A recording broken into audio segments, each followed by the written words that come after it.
ಸ್ನೇಹಿತರೆ, ನಿಮ್ಮ ಒಂದು ಯೂಟ್ಯೂಬ್ ಚಾನಲ್ ಮಾನಿಟೈಸೇಷನ್ ಇದೆ. ಅದರಿಂದ ಅಷ್ಟೋ ಇಷ್ಟೋ ದುಡ್ಡನ್ನ ಅರ್ನ್ ಮಾಡ್ತಾ ಇದ್ದೀರಾ ಅಂತಂದ್ರೆ ಸ್ವಲ್ಪ ಚೆನ್ನಾಗೇನೆ ದುಡ್ಡು ಮಾಡ್ತಾ ಇದ್ದೀರಾ ಅನ್ಕೊಳ್ಳಿ.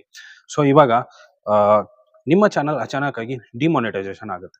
ಸೊ ಡಿಮಾನಿಟೈಸೇಷನ್ ಆಯ್ತಪ್ಪ ಅಂತಂದ್ರೆ ಅವಾಗ ಏನಾಗುತ್ತೆ ನಿಮಗೆ, ಅವಾಗ ನಿಮ್ಮ ಒಂದು ಚಾನಲ್ ಏನಾಗುತ್ತೆ, ಡಿಮಾನಿಟೈಸೇಷನ್ ಆದಾಗ ನಿಮಗೆ ದುಡ್ಡು ಬರೋದು ಸ್ಟಾಪ್ ಆಗುತ್ತೆ. So demonetisation ಯಾಕಾಗುತ್ತೆ? ಸೊ ಅದಕ್ಕೊಂದು ಕೆಲವೊಂದು 5 ರೂಲ್ಸ್ ಇದೆ. ಅಂದ್ರೆ 4 ರೂಲ್ಸ್ ಹೇಳ್ತೀನಿ ನಿಮಗೆ. ಸೊ ಇಂಪಾರ್ಟೆಂಟ್ ಆಗಿರುವಂತ ರೂಲ್ಸ್. ಸೊ ತುಂಬಾ ಇಂಪಾರ್ಟೆಂಟ್ ಆಗಿರುವಂತ ವಿಡಿಯೋನ ಅಂತಾನೆ ಹೇಳ್ಬೋದು. ಯಾಕಂತಂದ್ರೆ ಡಿಮಾನಿಟೈಸೇಷನ್ ಆಗೋದಕ್ಕೆ ಕೆಲವೊಂದು ಈ 4 ಪಾಯಿಂಟ್ಸ್‌ಗಳು ತುಂಬಾ ಇಂಪಾರ್ಟೆಂಟ್ ಆಗಿರುತ್ತೆ. ಸೊ ಅದ್ರ ಬಗ್ಗೆ ಕಂಪ್ಲೀಟ್ ಆಗಿ ವಿಡಿಯೋನ ಎಕ್ಸ್‌ಪ್ಲೇನ್ ಮಾಡ್ತೀನಿ. ವಿಡಿಯೋನ ಕೊನೆವರೆಗೂ ನೋಡಿ. ಅದೇ ರೀತಿ ಚಾನಲ್‌ಗೆ ಹೊಸದಾಗಿರೋ ದಯವಿಟ್ಟು ಸಬ್ಸ್ಕ್ರೈಬ್ ಮಾಡೋದನ್ನ ಮರಿಬೇಡಿ. ಸೊ ಲೈಕ್ ಮಾಡೋದನ್ನು ಕೂಡ ಮರಿಬೇಡಿ. ಸೊ ಇವಾಗ ಮೊದಲನೇ ಕಂಟೆಂಟ್ ಏನಪ್ಪಾ ಅಂತಂದ್ರೆ, ನಿಮ್ಮ ಚಾನಲ್ ಚೆನ್ನಾಗಿ ಮಾನಿಟೈಸೇಷನ್ ಆಗಿದೆ. ಸೊ ನೀವೇನ್ ಮಾಡ್ತೀರಪ್ಪ ಅಂತಂದ್ರೆ, ಬೇರೆಯವರ ವಿಡಿಯೋಸ್‌ನ ತಗೊಂಡು ಏನ್ ಮಾಡ್ತೀರಾ, ಅಪ್ಲೋಡ್ ಮಾಡ್ತೀರಾ. ಸೊ ಅಪ್ಲೋಡ್ ಮಾಡ್ಕೊಂಡು ಏನ್ ಮಾಡ್ತೀರಪ್ಪ ಅಂತಂದ್ರೆ, ಅದರಿಂದ ಏನಾಗುತ್ತೆ ನಿಮ್ಗೆ, ರೀಯೂಸ್ ಕಂಟೆಂಟ್ ಅಂತ ಹೇಳ್ಬಿಟ್ಟು, ಅಂದ್ರೆ ನಿಮ್ಗೆ ಅದರಿಂದ ಯಾವುದೇ ರೀತಿಯ ಸ್ಟ್ರೈಕು ಬರಲ್ಲ, ಏನೂ ಬರಲ್ಲ. ಬಟ್ ನಿಮಗೆ ಡೈರೆಕ್ಟ್ ಆಗಿ ಮೇಲ್ ಬರುತ್ತೆ ಯೂಟ್ಯೂಬ್ ಕಡೆಯಿಂದ, ಏನಂತ ರೀಯೂಸ್ ಕಂಟೆಂಟ್ ಅನ್ನ ಯೂಸ್ ಮಾಡ್ತಿದ್ದೀರಾ ಅಂತ ಹೇಳ್ಬಿಟ್ಟು ಡಿಮಾನಿಟೈಸೇಷನ್ ಮಾಡ್ಬಿಡ್ತಾರೆ. ಸೊ ಸೆಕೆಂಡ್ ಏನಪ್ಪಾ ಅಂತಂದ್ರೆ, invalid click through rates.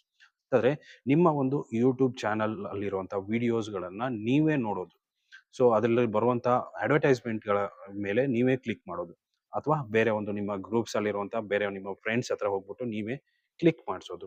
So ಇದರಿಂದ ಏನಾಗತ್ತಪ್ಪ ಅಂತಂದ್ರೆ, ಇನ್‌ವ್ಯಾಲಿಡ್ ಕ್ಲಿಕ್ಸ್ ಅಂತ ಹೇಳ್ಬಿಟ್ಟು ಡಿಮಾನಿಟೈಸೇಷನ್ ಆಗುತ್ತೆ. ಸೊ ಇದರಿಂದ ಕೂಡ 100% ಆಗಿ ಡಿಮಾನಿಟೈಸೇಷನ್ ಆಗುತ್ತೆ. ಸೊ ನೆಕ್ಸ್ಟು, ನಿಮ್ಮ ಒಂದು ಯೂಟ್ಯೂಬ್ ಚಾನಲ್ ಅಲ್ಲಿ ನೀವು ಮಾನಿಟೈಸೇಷನ್ ಇದೆ ಆಲ್ರೆಡಿ. ಸೊ ಇದು ಡಿಮಾನಿಟೈಸೇಷನ್ ಆಗುವಂತ ರೂಲ್ಸ್‌ಗಳ ನಾನು ಹೇಳ್ತಾ ಇರೋದು. ಸೊ 6 ತಿಂಗಳವರೆಗೂ ನೀವು ಯಾವುದೇ ರೀತಿಯ ಕಂಟೆಂಟ್ ಹಾಕಿಲ್ಲ, ಯಾವುದೇ ಒಂದು ಪೋಸ್ಟ್ ಹಾಕಿಲ್ಲ, ಏನೂ ಹಾಕಿಲ್ಲ, ಕಮ್ಯುನಿಟಿ ಪೋಸ್ಟ್ ಹಾಕಿಲ್ಲ, ಏನೂ ಮಾಡಿಲ್ಲ ಅಂತಂದ್ರೆ 100% ಆಗಿ 6 ಮಂತ್ಸ್ ಆದ್ಮೇಲೆ ನಿಮ್ಮ ಒಂದು ಚಾನಲ್ ಡಿಮಾನಿಟೈಸೇಷನ್ ಆಗುತ್ತೆ. ಸೊ ಅದಕ್ಕೋಸ್ಕರ ನೀವೇನಪ್ಪಾ ಅಂತಂದ್ರೆ 6 ತಿಂಗಳವರೆಗೂ ನಿಮ್ಮ ಒಂದು ಅಂದ್ರೆ ಚಾನಲ್ ಅನ್ನ ಗ್ಯಾಪ್ ಬಿಡಬಾರ್ದು. ಸೊ ಕಂಟೆಂಟ್ ಅಂದ್ರೆ ಅಟ್ಲೀಸ್ಟ್ ಒಂದು ಕಮ್ಯುನಿಟಿ ಪೋಸ್ಟ್ ಆದ್ರೂ ಹಾಕಿರ್ಬೇಕು. ಸೊ ಆವಾಗ ಏನಪ್ಪಾ ಅಂದ್ರೆ ನಿಮ್ಮ ಚಾನಲ್ ಡಿಮಾನಿಟೈಸೇಷನ್ ಆಗಲ್ಲ. ನೆಕ್ಸ್ಟು, ಲಾಸ್ಟ್ ಪಾಯಿಂಟ್, 4ನೇ ಪಾಯಿಂಟ್ ಏನಪ್ಪಾ ಅಂತಂದ್ರೆ, ಅಡ್ವರ್ಟೈಸ್ಮೆಂಟ್ ಫ್ರೆಂಡ್ಲಿ ಕಂಟೆಂಟ್.